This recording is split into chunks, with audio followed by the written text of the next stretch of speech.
Someone once told me, what's the difference between, let's say making $1 million and then making 100 million or $1 billion, right? Is how you deal and function with chaos, right? And that always kind of stuck with me, because when things get crazy, who's everyone going to turn to? Who's going to be the problem solver? Who's going to start thinking on their feet and be, okay, you know what? This is what's happening. This is what we can do. If this doesn't work, then this is what we can do. So I think that's super important to understand, and just kind of, whether it's mentally prepared, physically prepared, just be aware of these things. In order for you to be able to do that, you have to take a lot of risks, right? And a lot of times, high risk, high reward. Yeah, venture hustles, life is really what you make it. Building up your brand is whatever you create it. Really ain't no limit. You just gotta love it. Working day and night, it's all about the venture hustle. Hey, venture hustles. Time to take it to the next level. Let's go. Well, welcome back to the Venture Hustles podcast. I'm Saj, one of the co-hosts of the show, and we've got... And my name is Jack. Welcome. How we doing? Good, man. How you doing? We're doing good. It's a good day today. The weather's nice. Feeling good. How you doing? I'm doing great. I'm in my, this is a Saturday. This is the first time we're filming on Saturday. I think we've done Sunday before. Yes. Yeah. Yes. So it's a little different. We're pretty fresh. We're not usually we're filming right after a full work day. And it gets very, very, tiring, and you can kind of see it on our faces. So we decided to start filming on weekends. So we're a lot more active, a lot more alive. Feeling pretty good, man. Feeling pretty fresh. I'm ready to kind of dive into some of these things that we want to talk about today. So before we get started, would you mind telling, me and in the VH community here, what are you wearing?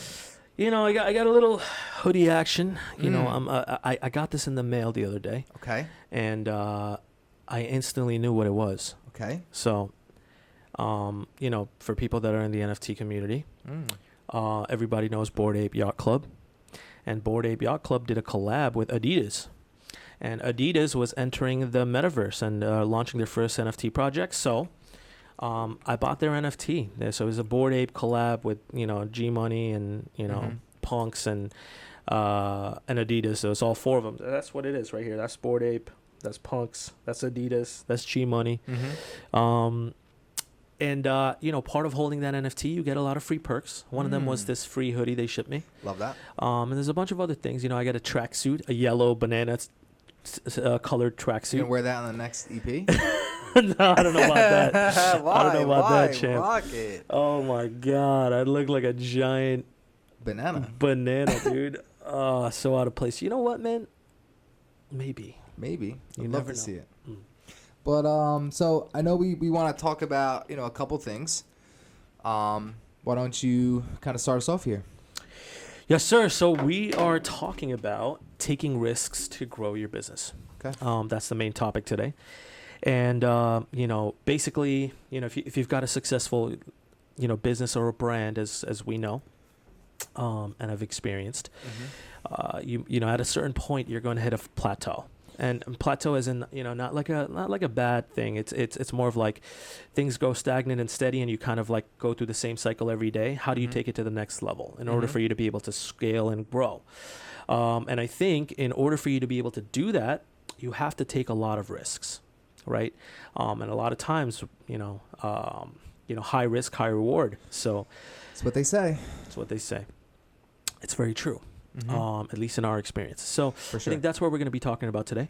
Yeah. So how about we just go ahead and dive right in, right? So I think that, I guess the starting point would be, the plateau, right? So I think it's important to define what that might mean, right? Like you mentioned, it's not necessarily a bad thing. But essentially what that could mean is, like you mentioned, you're going through the same cycle every day. There's nothing new. You know what I mean? From business standpoint, an income standpoint, maybe you're floating around, the same number, month to month, year over year, right? So to your point, it's about kind of recognizing that and be like, okay, we have our foundation here, we have our base model. What else can we do? You know?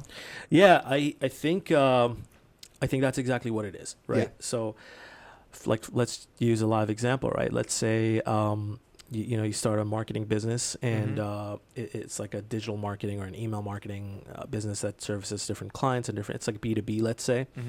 And let's say you've made like $100,000 in your first year, and then your second year you hit 100,000, maybe 120, third year 140, 150. Right. You've plateaued. You know, you're kind of like staying within the same range, and it's good. It's great. Yes. If you're just a solo shop and you're kind of like chugging along and, you're making it work, that's great. But if I were that person, this is where I would basically 100% focus on scaling it. And taking it to the next level. Like, I wouldn't be satisfied with that. I would be like, okay, I figured out that 100K formula. Exactly. What's next? Right. I mean, how do you duplicate that? Right. Is it about, let's say you had 3 salespeople, they were able to net 100K over the year.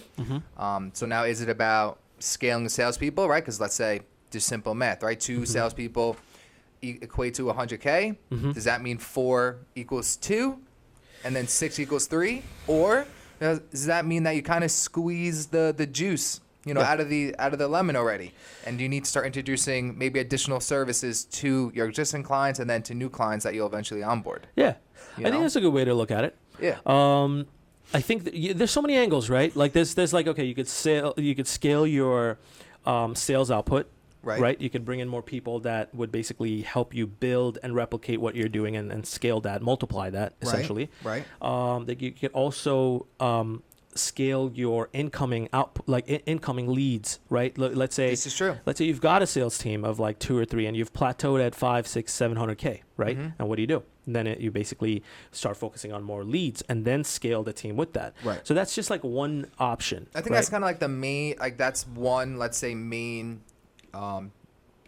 sector, let's say, and then the other sector would be from a service standpoint. Yeah. Right. I think that probably introducing a new service from a risk perspective is probably a little bit more riskier, right? Because if you can imagine, if you had the 2 salespeople or the 4 salespeople or the 20 salespeople and that's working for you, essentially now you're just going to keep duplicating that. You found the formula that works. Now it's about taking the time to find people and the right people and do all that, I think that's a good problem to have. I think it's a lot easier when you figured out the formula and let's say you figured out how to sell and what your package is, what your business proposition is to or sales proposition is to prospective leads and clients. I think once you figure that out, I don't think it's a problem to scale that, right? It's just more effort, more manpower, more resources on the ground. I think the biggest challenge for me personally, for us, is when we're introducing new services, right? That's exactly what you said. And it's because you're kind of venturing out into a new avenue and a new area that you may or may not have experienced small success in. And now you kind of want to like, all right, let's make this a thing. Yeah. I think, it might be worth talking a little bit more about how to introduce, potentially a new service, right? Like, what are the steps that we took? Because we've introduced quite a few over the last, 12, 18 months. Yeah, so I think we should probably talk about what exactly that could look like in a real live use case. So, to anybody that's listening in, first of all, we should probably just take a pause for a second and address, because this is the first time we're kind of talking about since we launched our Clips channel. Okay. So we launched a YouTube Venture Hustles Clips only channel, kind of like YouTube Shorts. It's for YouTube Shorts only. Well, we might do other clips that are not shorts that go live in there. Okay. Yeah, man, it's like it's been doing pretty well. It's decent. We've only launched it about like 5-6 days, and we've been getting a lot of like random comments. We appreciate you guys. We look at the comments. We pretty much look at everything. So we appreciate you guys, and if you guys like it, definitely let us know. We'll post some more. I like the YouTube Shorts. I think they're cool, and I don't know. We'll see. I think it's great. Yeah, I mean, overall, we've been very active on TikTok. We've been very active on Insta. We're almost at 3K at subs on YouTube. Yeah, hell yeah. That's been pretty good. Hell yeah. So I think it'd be cool to just hear from people, and I just wanted to address that because we we usually do that towards the end, and I Yeah. feel like You want after to coming just- back, after coming back, we should probably, because these are new changes, Yes. or Yes. but it's super cool to see. If you guys like watching the video clips, the shorts, or mainly focus on like the podcast or like the audio, let us know what your format is, and that's something that we'll always like You can focus on. keep in mind. Yeah, for keep sure. in mind. So back to the question, right, that you had asked. Yeah. So back to what we were talking about, like a real life example of what we've done to basically take risks. So Jack knows this, you know this very well. I am a very big like risk taker when it comes to business. Yeah. I don't like holding back. If I believe in something, I go all in. And so over the years, I've been in this space for almost 11 years, 12 years, definitely over 10 years. But right now, where we are, we've kind of figured out the formula. I guess like where we are at FFP, it's to a lot of the people that don't know, they're just listening in the first time. Me and Jack worked together. That's how we met. So I run a company called Finally Free Productions, and it's a custom software tech company. Jack's a project director there, and we basically build custom apps and games and blockchain, products. Platforms, yeah. Any kind of custom software you can imagine, we pretty tech. much deal with. Yeah. So basically, to give some context, clients come to us with an idea. Our goal is to kind of bring that idea to life and deliver that. So just a live example of this would be what we recently did over 6 months ago. So roughly about 6 months. So me and Jack have been experimenting in the blockchain space heavy since last year, May, I would say. Right? May is when it was, right? It's been when we did maybe Blockchain Artists, that was May. 12, 18 months in that realm, I'd say. Well, me and you actively doing shit. Yeah. We've been in the realm for a while now. Yeah. But like actively building something would probably be since like 14 months probably, right? Yeah. Okay. So we started something in May, and it was called the Blockchain Artists. And it was like a small group of like private 40, 50 people, where we would basically kind of do signals. It wasn't paid. It was free. It was just like what me and Jack actively did. We would signal, and you can jump on it or not. And it's high risk, high reward. It did pretty well when we did this. I mean, again, this comes down to like the risk and time management, all these different things, and we did it consistently for maybe a couple months. Yeah. And it did do pretty well. I mean, this was probably at the height of the NFT space. Yeah. Also the height of, like you and I were doing pretty well, like in the space too. In the space too, we made some really good investments, and we cashed out pretty well. Like it was a really good time. It most certainly was. The was. landscape has changed. Landscape has changed, but and then we said, okay, so what can we do now, right? And we created that, and then we did. We also have an NFT project as well. Yeah. We never really talked about it, but no, I mean I don't want to start promoting and stuff. I'm not even going to say the name. Right. No, we worked on an NFT project. We created one, and it took a while. It's still active and running. Yeah, and we're still building. And now we wind up eventually introducing this service to our clients. So that's exactly what we did, right? So a lot of the building blocks of what Jack just mentioned, what you just mentioned, it originated. The reason why I said May, and just to kind of give context of our background there, right?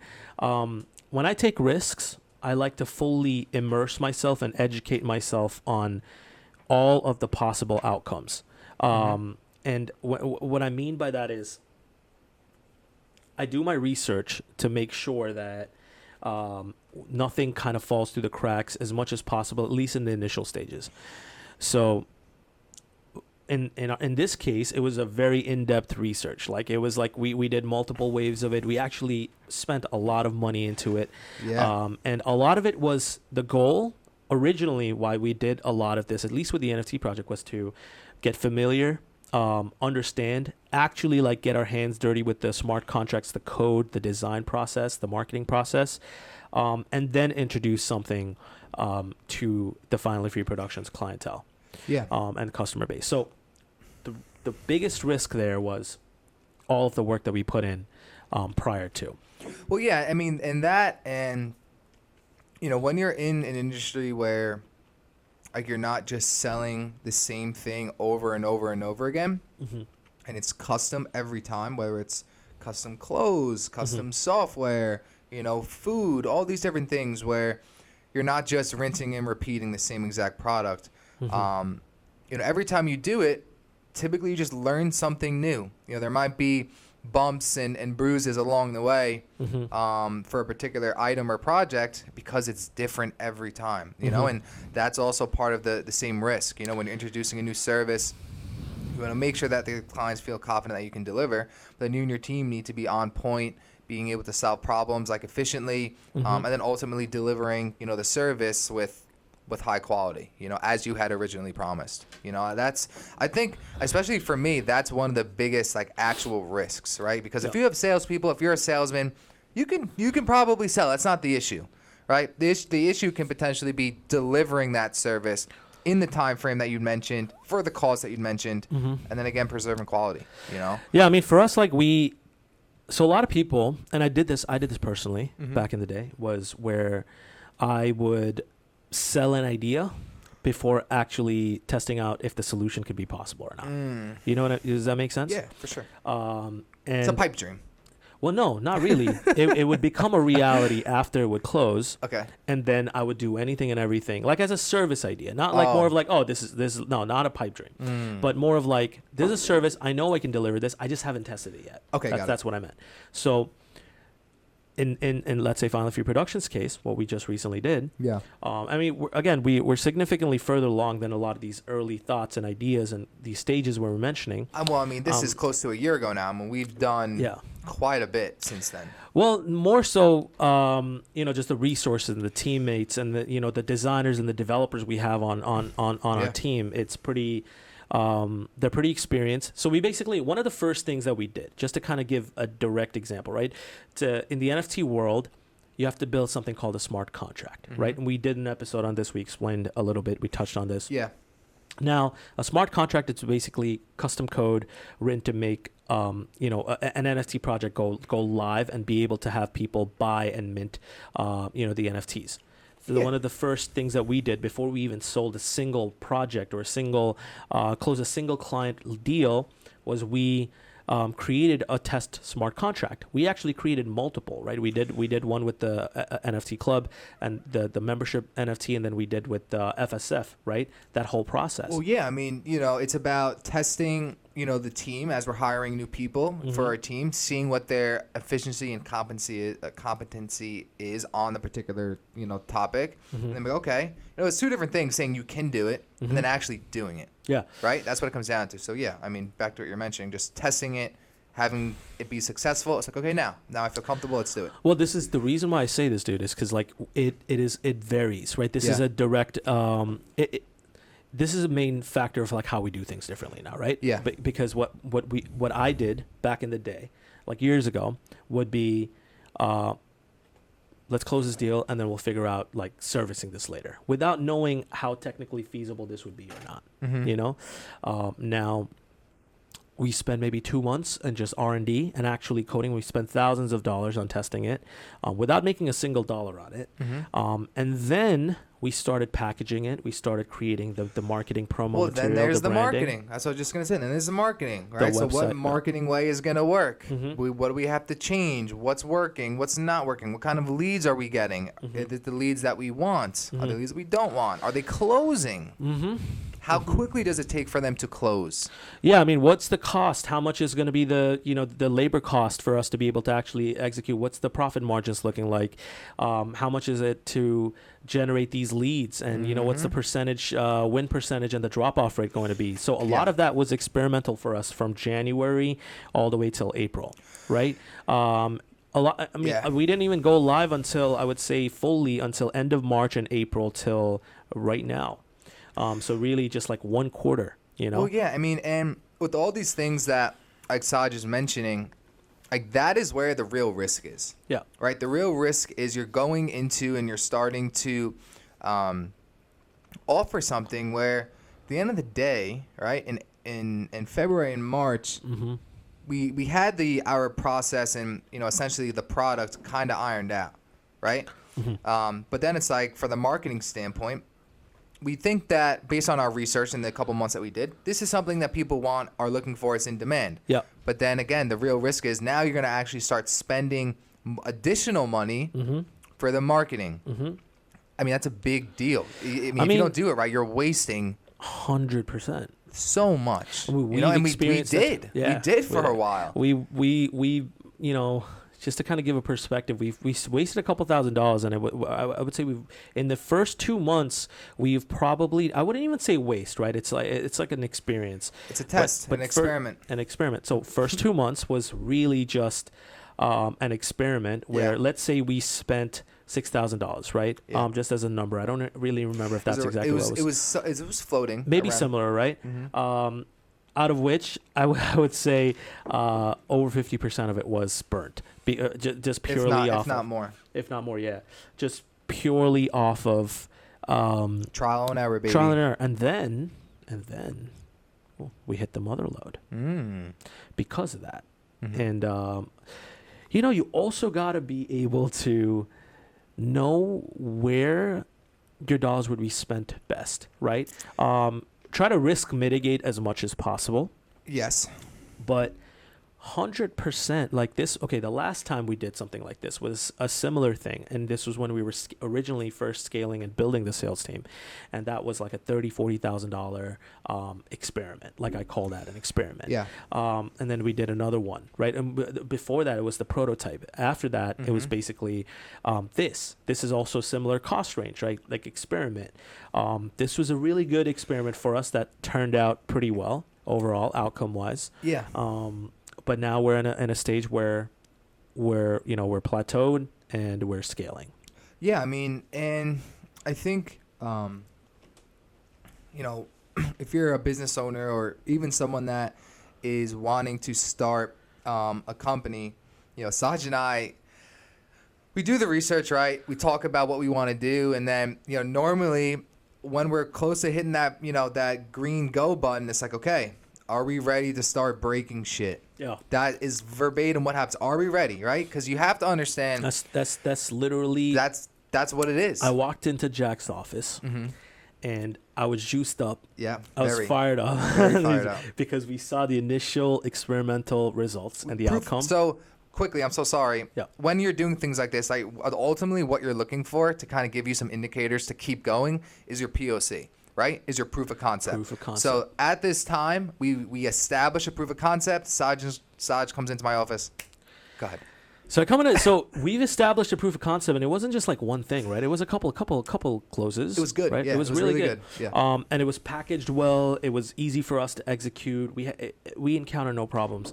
And by the way, credit to Jack because this was a code name that what we called it at the company is code name Moray, like the fish, Moray, and we referred to it as Moray. This entire blockchain department. I mean, now it's blockchain. Yeah. But credit to Jack on this one is because you suggested it. You were like, let's make this a service. Yeah. And I always I always like that about you.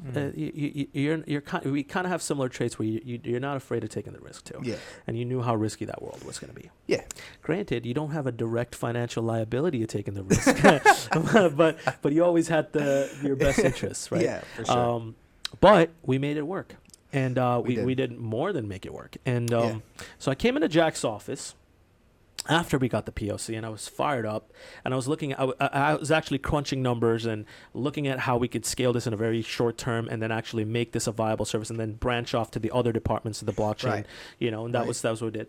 And I basically said, yo, are we ready to break shit?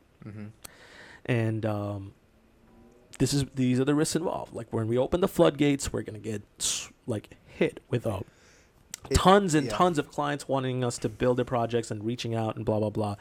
Just prospective leads, and we'd have to close, right? Yeah. Can we handle it? Do we break shit? And then what'd you say? Yeah. Let's do it. Yeah. And we did. Yeah, we absolutely did. And then you know what we had to do now? We Fix had to it. pause. We had to fix it. We had to fix it. Yeah. But again, like, not necessarily like a bad thing. We both laugh about it. No. But you know, like that is without a doubt part of it, right? Because 100%. I mean, what we realized over there gave us an insane insight onto what we really need to do to kind of fix a lot. Like, we have 1.5 billion ideas that we want to introduce. Like, I have a book full of ideas that I want to introduce as services for the company, right? But what we realized right there with Moray was that I feel like we're getting sidetracked off the risks, but this is important. well, no, it's all part of it. This is the risk that we took. What we realized, the risk. Well, what we realized was. What happened there? What happened there, dude? You want to fix your... There we go. What we realized was, this is important. Yeah. This basically opened up a doorway showing us a major problem. Yeah. Which was, we can't sell anything. The only people that were experts in this entire realm was me and you. Were me and you, right? No one even came close to understanding what the blockchain world meant as much as me and you did compared to anybody else that was in the company, right? That's in the company. That's like, they tried their best.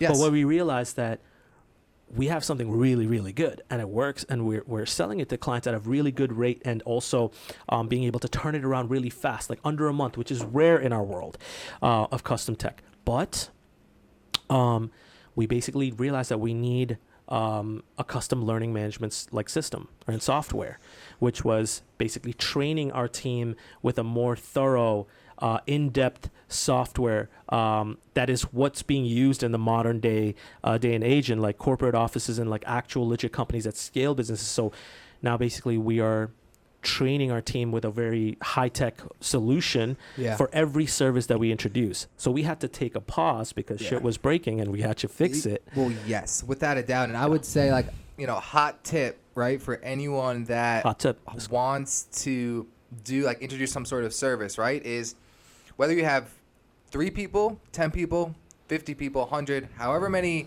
people are on your team, when you're introducing a new service, my suggestion, what's so funny? No. What are you laughing at, dude? No, you're good. I'm sorry. Mess up your train of thought.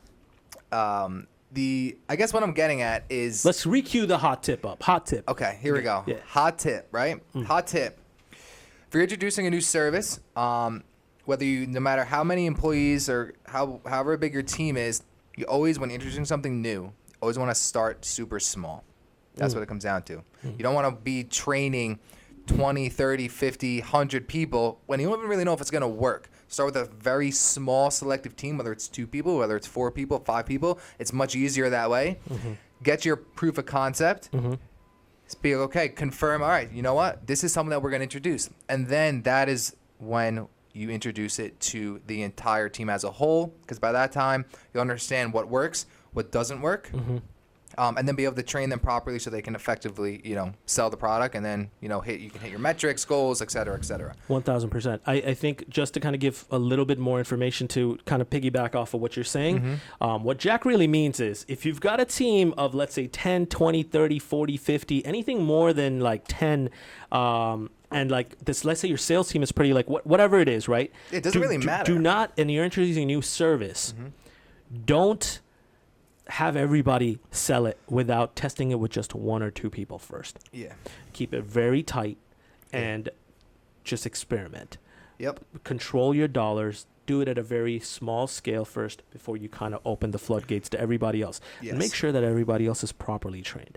Because this was a problem that we had. 100%, you know? I think it comes down to just like the system and then, you know, the training. So you want to make sure that, you know, everyone is up to par. So kind of moving on now, right? Moving on. I mean, one of the last questions was how do you beat the matrix and come out successfully, you know? But I feel like we've addressed that in bits and pieces through some of these points, right? I think so. I think that's, you know, kind of what I'd mentioned on, you know, the little tip here. But then, you know, again, like, also something to be said is when Saj and I say, are you ready to break shit? It's like you have to go in knowing that it's not going to go to plan.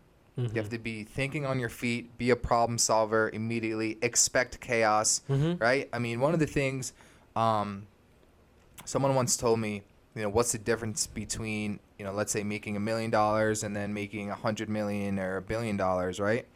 Is how you deal and function with chaos, right? And that always kind of stuck with me, because when things get crazy, who's everyone going to turn to? Who's going to be the problem solver? Who's going to start thinking on their feet and be, okay, you know what? This is what's happening. This is what we can do. If this doesn't work, then this is what we can do. So I think that's super important to understand, and just kind of, whether it's mentally prepared, physically prepared, just be aware of these things, Yeah, I love that. Yeah. I mean, the ones that make it out of the chaos are the ones that absolutely do amazing things, that make a run for it long term. I think we're getting to a point where we can close. I think hopefully, what we talked about was kind of insightful, right? Yeah, I think before we wrap up, any last thoughts, suggestions, closeout statements? I think I want to highlight, take risks, taking risks, taking heavy, again, really depends on the scale of what we're talking about here. Sure. But if you're taking risks to scale your business and grow your business, I think that is a vital component. If you're every time you're taking a risk, you're like, oh man, I don't know if this is going to work, I'm afraid of failing, then you will never know what it could have been, had you taken that risk. So it's kind of like, that's how I operate. I always operate on looking at what would have been the positive outcome, rather than thinking about what the negative failure side's going to look like, because we all know that's a high probability. Anything that you do, it's a high probability. So I like not to dwell in that world too much, and strictly focus on what's that victory going to look like, and then how do we make more victories. So that's how I operate. And guys, I've done this when I had $10,000 in my bank, when I had $5,000 in my bank. I've done that when $100,000, it doesn't matter. Like as little as you can think. I've done this when I had no money. I've done this when I've only had singular paychecks coming in. I put everything in. Month to month, I took money from one income source, put all of it into my business, and every single time I did that, my first startup, it was a risk. I put in almost $100,000 doing that, just that, over a period of 2 years, individually, just my own, before we got any money. So I could tell you that I never gave a shit then, and back then I made no money. I had no money. 10 years ago, nothing. So I was never afraid of taking that risk, because I always looked at that overall outcome of what the other side's going to look like. And I don't think, it doesn't matter where we are in the world, career-wise, that'll always be my main goal and mentality. It's because if you're hungry and ambitious, like that is a vital trait that you need to possess to be successful. So you got to take risks. Well said. I would agree. I would agree. What about you? Any final thoughts? My final thoughts, on top of everything that you said, which I agree with, would kind of just be similar to what I mentioned before, which is like the problem solving, and as they say, got to risk it, for the biscuit. And I think keep your eyes on the prize. Understand that things won't go to plan. Understand that you're going to need to figure some things out. And just keep your eyes, focus on the result and how you can get there. Not how you get there. It really doesn't matter how you get there. Just that you are getting there and you're making progress day in and day out. Make 1% better every day. By the end of the year, you'll be in a much better place, so. Yeah, 100%. And I think before we fully wrap, we should, you want to give a little shout out to our friend here. Little shout out, James. He's my got the little bro filming for us today. We got Jack's little bro, so, James. Shout out. We'll see how good the quality is here. I guess after, right? Yeah, you guys can complain. We'll drop his tags. So, you guys can tell him how good it was or bad it was. No, but yeah, we appreciate you, man. Appreciate it. Thanks for coming through, man. But yeah, I think with that said, always a pleasure, my friend. For those watching, as always, we mentioned before, we got the new YouTube Shorts channel. It's been doing pretty Venture well. Hustles Clips, that's Venture what it's Hustle called. Clips. Yeah, unfortunately, when you search Venture Hustles, maybe the algo hasn't picked up yet. It doesn't show both of the channels. Okay. So just go to YouTube, type in Venture Hustles Clips. If you're a shorts kind of guy, subscribe to us. We're growing pretty quickly, considering we've only been live for like 5 days, and we posted a ton of videos. Yeah, and then we have Instagram, TikTok. In regards to the podcast, Spotify, Apple, Google, anywhere that there's podcasts, you will find us, including YouTube, of course. And with that being said, it's always a pleasure. Hope you guys got some value out of this. And no matter where you are, hope you have enjoyed your day and night. And we'll see you soon. Enjoy. Yeah, venture hustles, life is really what you make it. Building up your brand is whatever you create it. Really ain't no limit. You just gotta love it. Working day and night, it's all about the venture hustle. Hey, venture hustles. Time to take it to the next level. Let's go.